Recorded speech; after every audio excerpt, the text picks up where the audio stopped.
Although a very different kind of continuation of this universe, Lost in Random: The Eternal Die offers up an appropriately board game spin on the tried and tested roguelike formula. This castle was mine. When the original Lost in Random launched 4 years ago, even then it was impossible to deny just how much its board game inspired world seemed ripe for the franchise treatment. That first game's brand of third-person platforming mightn't have been anything special, but it was made up for by interesting combat powered by unique card combinations, an undeniably Tim Burton-esque art style, and an intriguing universe where every inhabitant belongs to one of 6 realms relative to the sides of a die. By comparison, Lost in Random: The Eternal Die is undeniably a clear steer away from the traditional action platformer setup of before. Yet after spending close to 5 hours repeatedly fighting through the first 2 realms that make up this roguelike spin-off, I'm convinced the world of Random still has plenty of delights to offer, just not in the way we were expecting.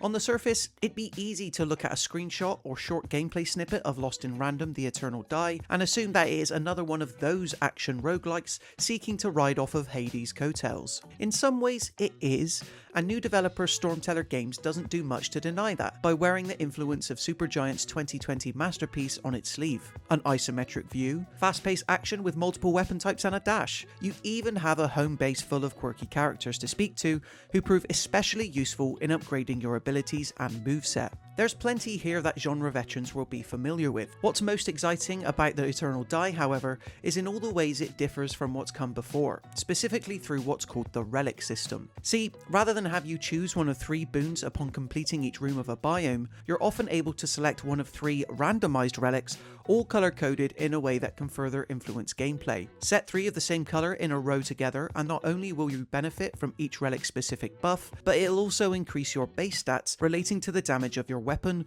card ability, and dice attacks too.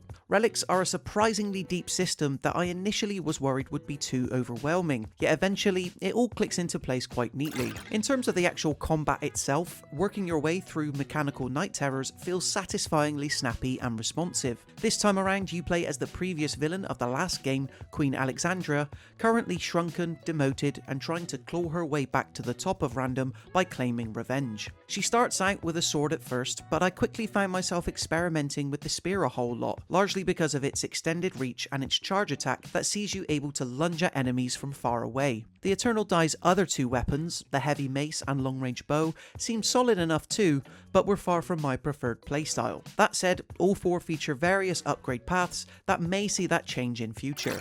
As already mentioned, aiding Alexandria in her effort to fight her way to the titular die is a whole cast of eclectic characters. While most serve as vendors engaged with back at base, I was surprised at the handful of side missions they also had me undertake for further rewards, be it trying to uncover hidden dicelings or suppressed memories to bring back from levels. No character is more important, however, than Fortune, Alexandra's personal dice companion that can be thrown at enemies and release specific side effects depending on the relic setup you have. Fortune functions similarly to Zagreus' cast ability from Hades, only it needs to be collected again once thrown, adding a slight extra layer of strategy. Returning players to the series will be pleased to know that cards do indeed return, albeit now in a fashion that allows Alexandra to equip them only 1 at a time per turn. There are 15 to play around with in total that serve as your super attack of sorts, locked to a cooldown meter, and most specialise in being ranged or in expelling some form of AoE attack, and I definitely prefer cards that belong to the former, since it's always nice to have a long range attack to rely on whenever I've thrown Fortune a bit too far out of reach. More impressive is in how crucial timing is, since releasing the card button at just the right time will see it turn into a more powerful version of its effect. During the heat of the action, it's not always easy to pull off, but made taking down bosses in particular more of a breeze.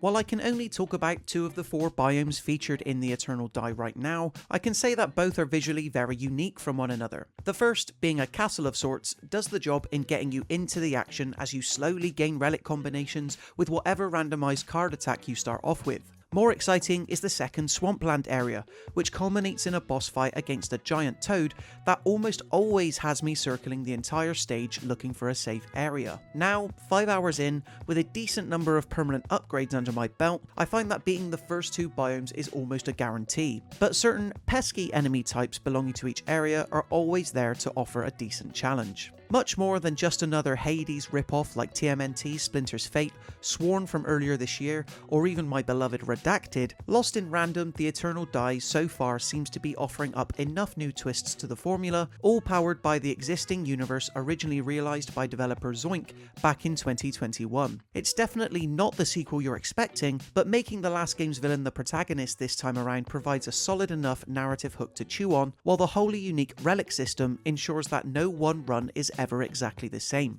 How the story and Alexandra's powers develop remains to be seen, yet I'm confident that the world of Random will be well worth a revisit when the full game launches later this year. So there you have it, in terms of our full preview thoughts on Lost in Random: The Eternal Die. If you enjoyed this video, why not subscribe to stay up to date with even more videos like this. Until next time, thank you so much for watching, and I'll see you in the next one. Already longing for next time.